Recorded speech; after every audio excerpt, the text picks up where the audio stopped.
Sosok perempuan itu terbujur kaku di sebuah amben. Ia tidak mati, hidup pun tidak. Ia sedang sakit oleh sesuatu yang tidak terlihat, namun ia bisa muncul kapan saja dengan keranda bambu di sampingnya. Sementara itu, di luar kamar tampak dua orang perempuan diliputi oleh kecemasan dan ketakutan karena sosok tubuh di dalam kamar itu ikatannya terlepas. Ini adalah pantangan besar. Dua perempuan itu pun masuk ke dalam kamar. Meskipun ketakutan menguasai mereka, namun tugas harus mereka selesaikan. Dengan tangan gemetar mereka mengambil keranda bambu yang terletak di samping amben perempuan itu. Perlahan tanpa suara mereka menutupkan keranda itu. Tapi ketegangan makin memuncak ketika salah satu tangan perempuan itu ternyata keluar dari keranda. Perempuan itu berusaha memasukkan tangan itu, namun tiba-tiba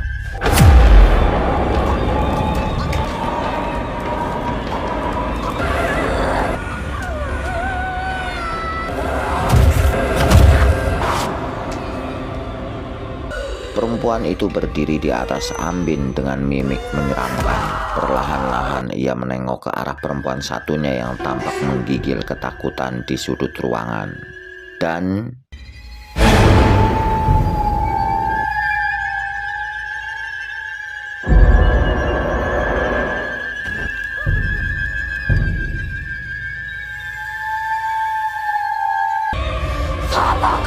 teruskan.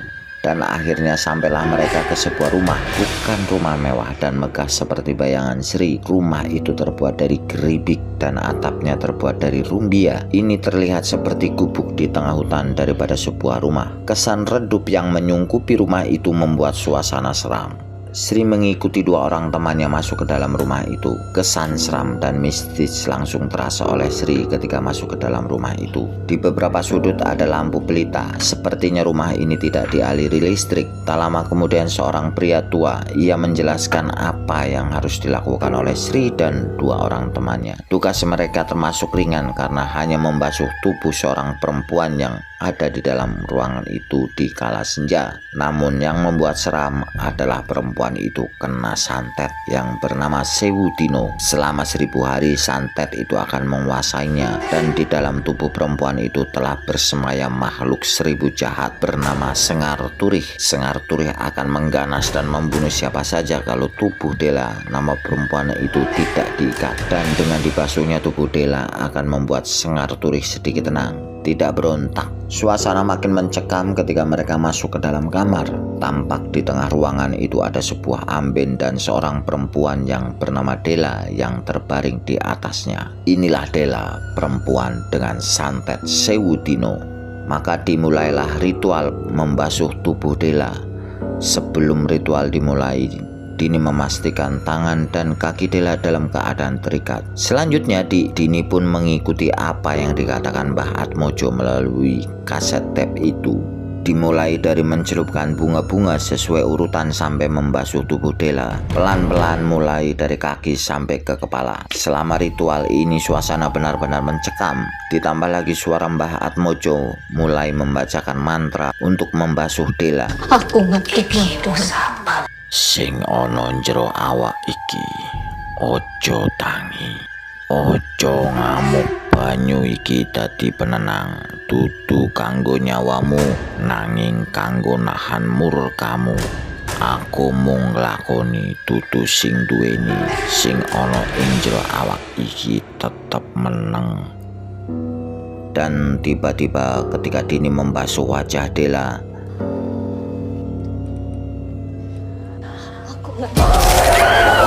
Dini menjerit keras kesakitan. Wajah Dela menjadi pucat mengerikan. Matanya nyalang menatap tajam Dini. Sri dan Erna menjerit ketakutan dan panik. Mereka tidak tahan lama-lama di tempat itu. Apalagi Sri, kejadian tadi benar-benar membuatnya trauma. Ia memutuskan untuk meninggalkan tempat itu. Sementara Dela perlahan-lahan mulai tenang setelah dibasuh oleh Pak Damin dengan air bunga 7 rupa. Sri dan Erna juga melihat Sugi menggali tanah. Entah buat apa, mereka tidak tahu.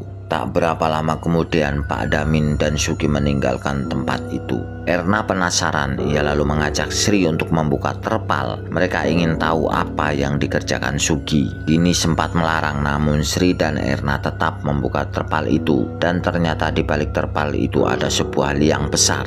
Liang yang dibuat Sugi. Untuk apa? Liang itu Sri ingat akan mimpi-mimpinya. Di sela-sela Sri memperbaiki pompa air, Erna mengutarakan rencananya untuk melarikan diri dari tempat itu. Sri ragu, ia takut karena tempat ini sudah dipagari mantra, ia tidak berani. Senja telah tiba dan saatnya untuk membasuh Dela. Sri menyalakan lilin dalam kamar itu, sementara Dini memasukkan kaset ke dalam tape. Seperti yang dialami Sri begitu kaset diputar, ternyata tidak dimulai dari awal. Dini mencoba merewind dan akhirnya bisa dari awal. Sri lalu membawa ember berisi air itu ke dekat amben Dela. Namun Sri terkejut, ternyata ember itu bocor dan air dengan bebas meluncur ke bawah. Keduanya panik sementara waktu terus berjalan. Dini dengan panik menyuruh Sri untuk mengambil air lagi. Sri memompa air sekuat tenaga, namun air yang keluar cuma sedikit. Makin paniklah ia, dan Dini yang tidak sabaran pun akhirnya membantu Sri memompa air. Setelah air dirasa cukup, mereka bergegas masuk ke kamar Dela. Namun betapa terkejutnya mereka, ternyata Dela tidak berada di atas amben. Dini pun menyalakan lilin. Ia maju perlahan-lahan. Ia takut lalu menengok ke arah Sri.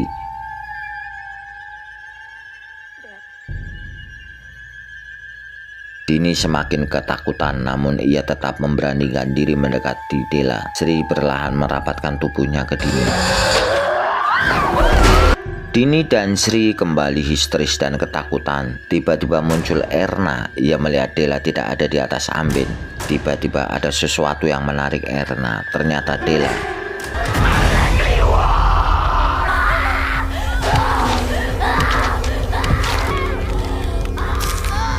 Dini lalu berusaha menarik Erna, namun Dela melemparnya. Dini pingsan, sementara Sri yang ketakutan mempunyai sedikit keberanian lalu menyiram Dela dengan air bunga 7 rupa. Tubuh Dela yang dirasuki sengar turih itu menjerit kesakitan dan perlahan-lahan mulai limbung dan tak lama kemudian diam tak bergerak. Malam itu mereka melanjutkan membasuh tubuh Dela dengan air 7 rupa. Dela mulai tenang meskipun mulutnya tak henti menyebut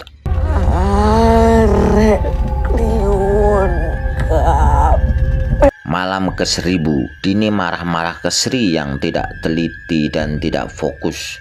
Sri tidak mau disalahkan. Ia menjawab, "Sejak kita di sini kita sudah celaka." Erna pun menyambung, "Kita sama-sama lahir di malam Jumat Kliwon. Kita akan dijadikan tumbal dan kuburan besar itu telah dibuat. Itu buat kuburan kita." Namun Dini membantah. Ia lalu menceritakan, dulu ia bekerja bersama 2 orang. Keduanya terbunuh oleh Dela. Saat dia mau pergi, Mbah Atmojo mencegah dan berhasil meyakinkannya kalau sampai 1000 hari kita selamat. Dan Dini mempercayainya. Dan Dini berharap Sri dan Erna pun percaya.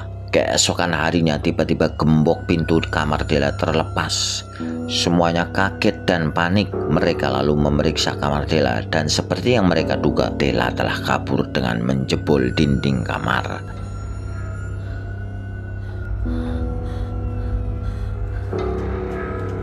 Mereka semuanya panik. Erna mengajak Sri untuk melarikan diri dari tempat itu. Namun sekali lagi Sri menjawab, "Tidak bisa karena tempat ini sudah dipagari mantra. Kita tidak bisa kabur." Dini tiba-tiba ingat pasti Dela masih berada di sekitar sini. Karena mantra itu berlaku juga buat Dela. Dini lalu mengajak Sri dan Erna untuk memastikan kalau payung-payung itu masih menancap di tempatnya. Karena payung masih menancap berarti mantra itu masih bekerja. Mereka pun segera menyebar. Dini dengan tertatih-tatih melangkah. Ia melihat salah satu payung itu roboh. Namun ketika ia hendak menancapkan payung itu, tiba-tiba sebuah pukulan hinggap di kepalanya. Ia pun pingsan.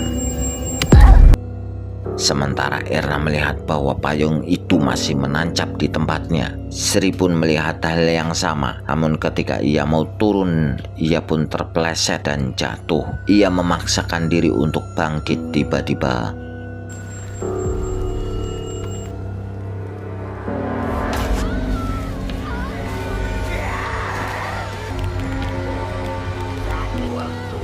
Sri sudah hampir mati ketika tali itu semakin kuat menjerat lehernya, dan ketika nafasnya hampir putus datang Pak Damin dengan menyiramkan air 7 rupa ke tubuh Dela. Dela pun menjadi lemah. Tanpa basa-basi Pak Damin pun mengikat tangan dan kaki Dela. Namun tiba-tiba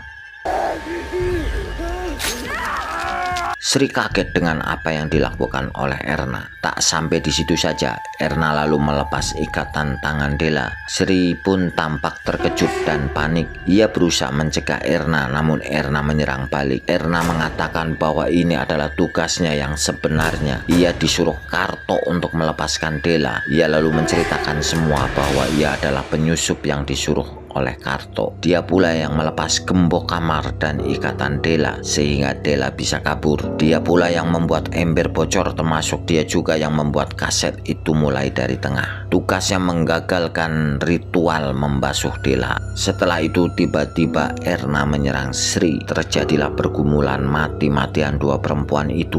Namun di satu saat Sri berhasil mendorong Erna yang membuat Erna akhirnya mati. Mati tak sengaja oleh Sri. Sri menangis. Ia merasa bersalah telah membunuh Erna. Sri memutuskan untuk pergi dari tempat itu. Namun Dini berusaha membujuk, itu bukan salah Sri, itu tidak disengaja. Pak Atmojo yang telah datang ke tempat itu pun berusaha membujuk Sri. Ia mengatakan mimpi Sri bukan cuma bunga tidur, itu adalah pertanda hanya Sri yang bisa menyelamatkan Dela dari santet Sewu Dino, dan hanya Sri yang bisa masuk ke dunia gaib dan membawa Dela pulang. Mbah Atmojo berharap Sri mau membantu. Akhirnya Sri pun tidak bisa berbuat apa-apa kecuali menyetujui. Ritual untuk masuk ke dalam dunia gaib pun dilakukan.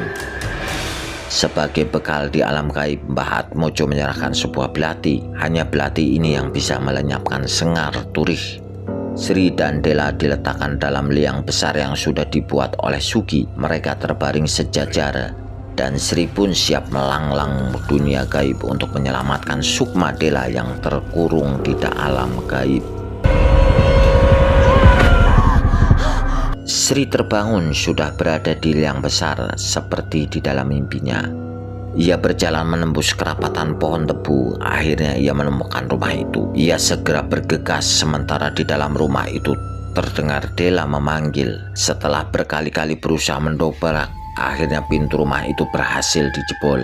Ia masuk ke dalam rumah. Suara Dela semakin keras. Ia ingin membuka pintu itu namun tidak ada kuncinya. Dela mengatakan kunci itu di tangan Karto. Dan tiba-tiba seorang pria menyerang Sri. Sri berusaha menghindar dan ia berhasil menusukkan pisaunya ke arah pria itu. Sementara itu Dini yang sedang membasuh tubuh Dela kehabisan air.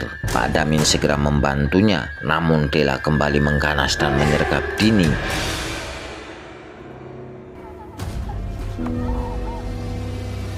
Sri berhasil membuka kunci kamar itu dan membawa Dela keluar.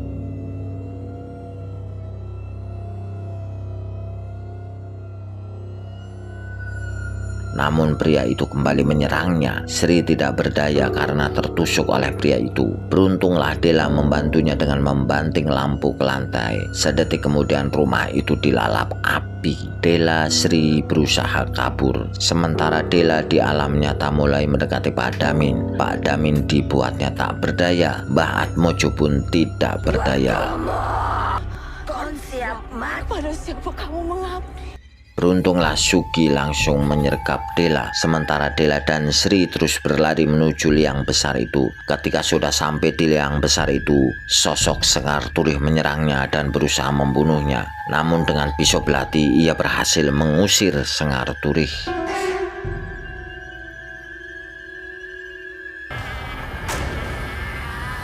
Akhirnya Dela berhasil diselamatkan. Sesuai janjinya, Mbah Atmojo memberikan imbalannya kepada Sri. Sebelum pergi, Sri bertanya, kenapa Dela sampai disantet? Namun Mbah Atmojo tidak mau mengatakannya. Semakin sedikit yang tahu, semakin baik. Sri akhirnya mengembalikan uang pemberian Mbah Atmojo.